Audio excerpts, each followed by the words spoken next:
Hi, my friend, it's Pat Sloan here.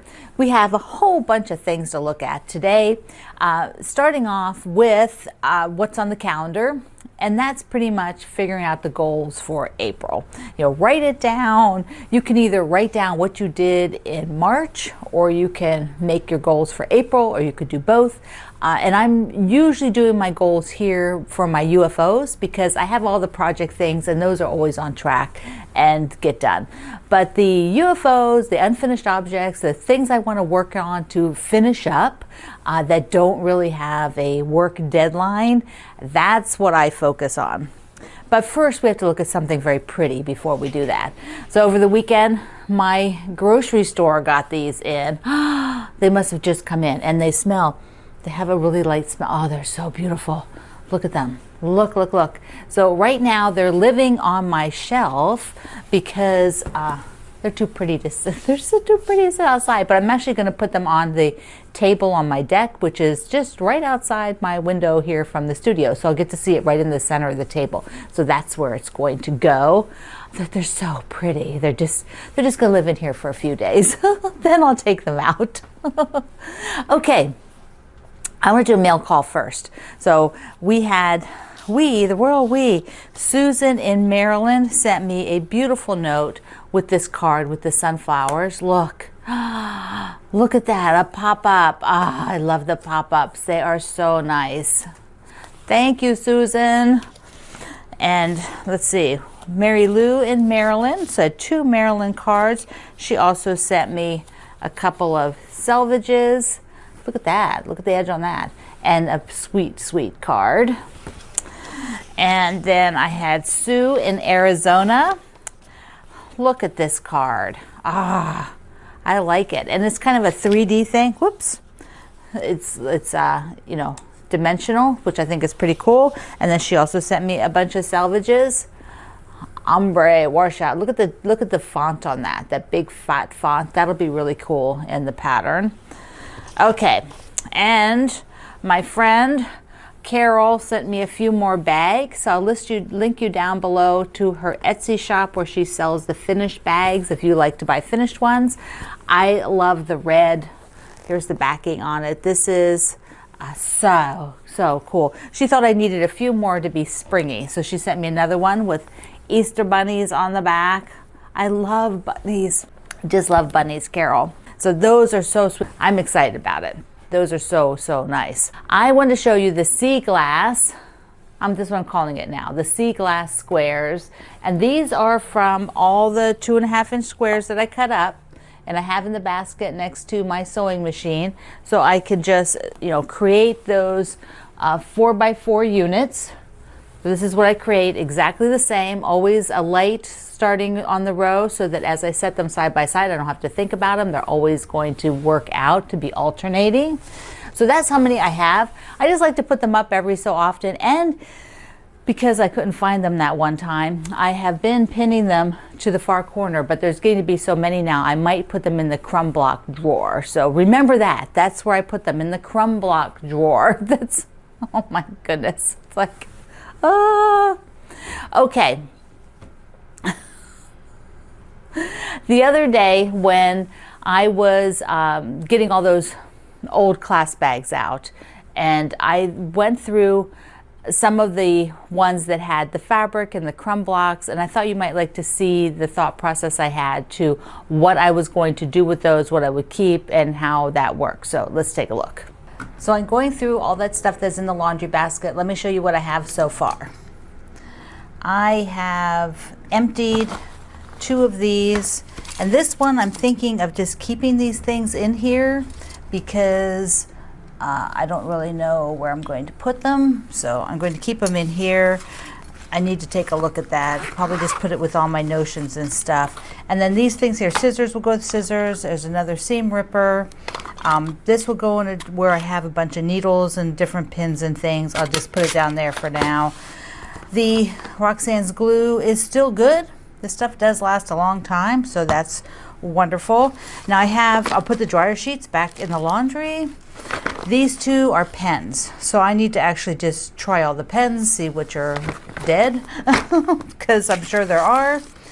And I have this stack of just sandwiches for testing machine quilting. I'm going to give to my friend.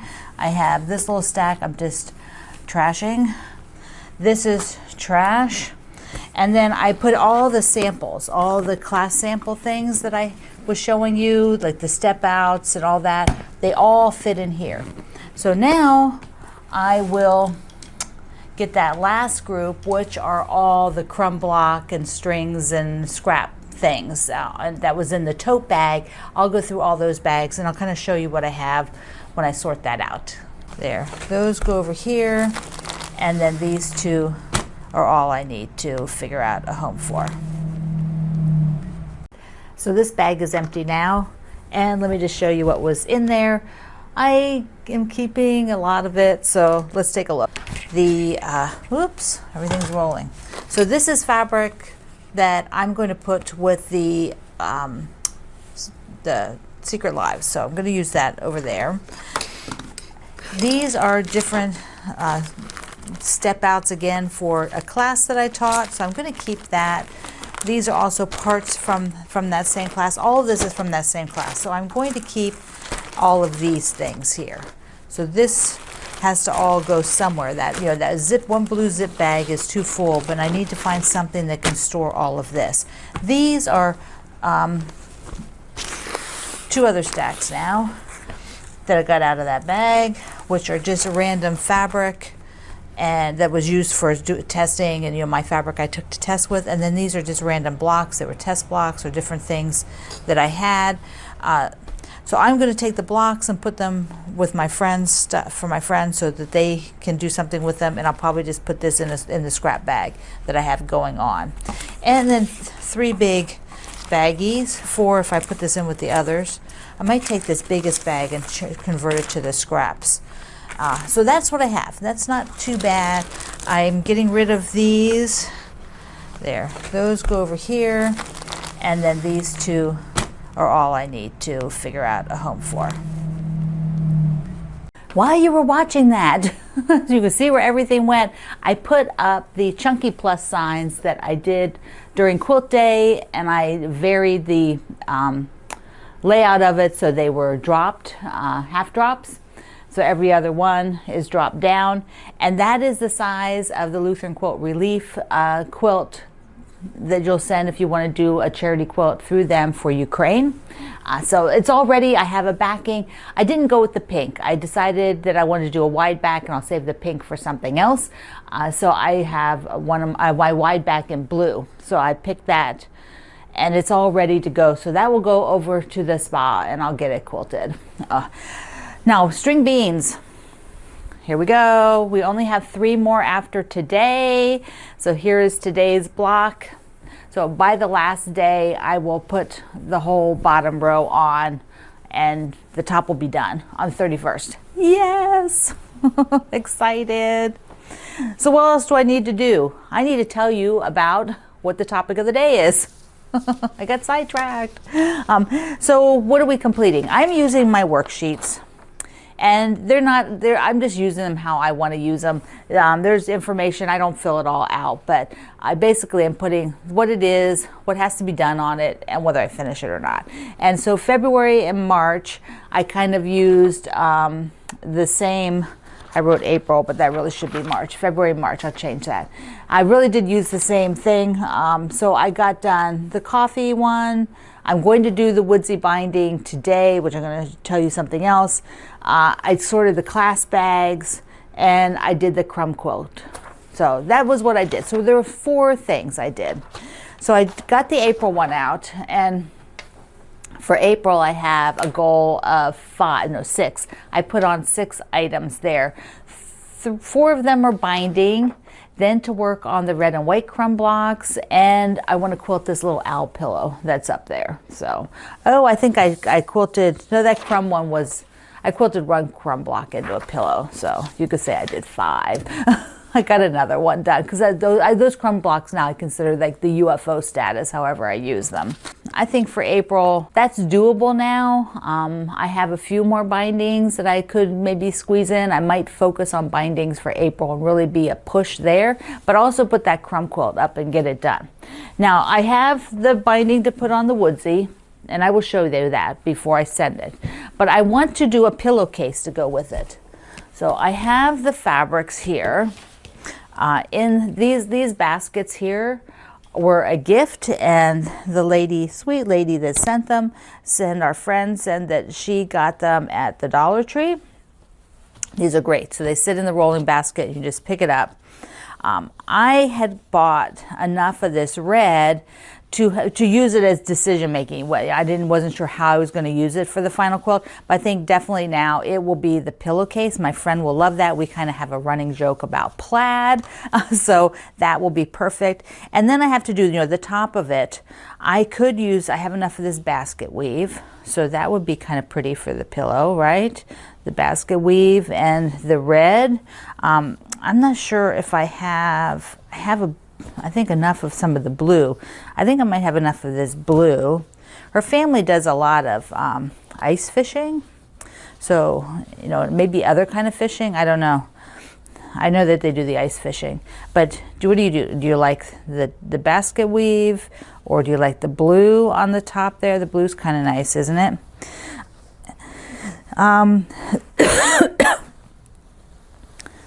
I think I might have enough of that word text in cream for the top. So there would be another option. Okay, so let me know what you think. So I will do a pillowcase for her, and I'm going to do it very nice. I'm going to do French seams on the inside, and French seams are where you sort of sew wrong sides together so that your raw edges are actually on the outside, and then turn it inside out. And then you sew down to encase those raw edges again, so they'll be like in their own little casing, and then you flip it and all that will be inside. And so I haven't done French seams for a little while, but they're kind of fun to do. I usually will trim them quite narrow to have less seam that I have to deal with. Okay, so this also has to be done today.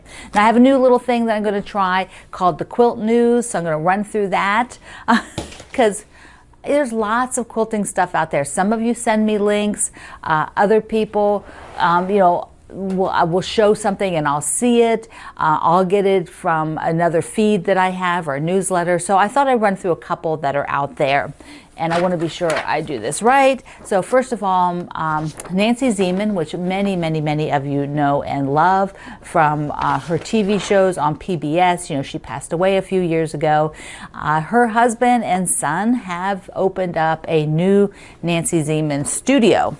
And so that you can learn all about. You can go and visit it. Here is a couple pictures of a big, beautiful tile work they did of Nancy, and then this is the storefront.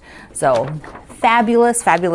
So you can go now and learn about Nancy. And I think from what it said in the article, they're going to put like a museum tribute room on the second floor. Carol Bryer Fallert, if you are a big fan of Carol Bryer Fallert, our friend Kay sent me a note saying that there's a gallery here in the Northern Virginia area in McLean, Virginia, that is doing an exhibit of some of her work. If you're not familiar with Carol, here is like a long picture from the exhibit gallery of her work. It's very interesting. I've seen a lot of Carol's work, and it is quite extraordinary. Okay, and the last one I'll tell you about is the Virginia Quilt Museum, which is in Harrisonburg, Virginia. And they have a bunch of different exhibits. One is where they put out a challenge. Remember when I did the Elvis challenge, where the same woman does a lot of different challenges, and then she puts a book out, and it's a tribute to endangered species. And so here are two of the quilts that are in the exhibit. Plus the Virginia Quilt Museum opened a new little segment in the museum. The museum is an old pre-Civil War home, so it is limited in how much space they have, but they did rearrange one of the rooms that was used for another person that was not open to the public is now open to the public, so they can do more exhibits. So that is super fabulous. They have a new director, which you met when I did the tribute last year for their anniversary. So such good things, all kinds of good things. So it's Monday, and you need to keep your string beans up and do your project list. Think about what you want to get done in April that's been sitting around and not finished. Something you can move forward or finish. Finish is good, but I'm personally going to get to the point where it'll just be bindings, and then other projects that all need more work then might get done in a month. But every time I would just want to get a project and move it forward. And so that's what I'll be doing with the crumb blocks, although a lot of those I would like to get them done in the month. Start it in the month, get it finished in the month for this year. Then probably next year might be more of a focus of taking some of my long-term UFOs that have a lot more work and start getting those worked on. Okay, my friend, I love you. Mwah. Thank you for being here in the Sloan Zone. I will see you online.